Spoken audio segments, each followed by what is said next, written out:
અંકલેશ્વર જીઆઈડીસીમાં આવેલ Asian paints company દ્વારા મુંબઈની બીપીસીએલ કંપનીમાંથી મંગાવેલો ટર્પેન્ટાઇન ઓઇલનો જથ્થો સગેવગે કરનાર 2 ટેન્કરના ચાલકોની જીઆઈડીસી પોલીસે ધરપકડ કરી વધુ તપાસ હાથ ધરી છે.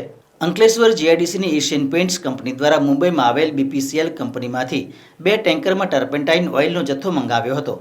બંને ટેન્કરના ચાલક સુનિલ યાદવ અને ચંદન યાદવ રો મટીરિયલ ટર્પેન્ટાઇન ઓઇલનો જથ્થો ભરીને અંકલેશ્વર એશિયન પેઇન્ટ્સની કંપનીમાં આવ્યા હતા. કંપનીના અધિકારી દ્વારા બંને ટેન્કરનું કંપનીના કાંટા ઉપર વજન કરાવતા બંને ટેન્કરમાંથી કુલ 950 લીટરનો જથ્થો ઓછો હોવાનું માલુમ પડ્યું હતું.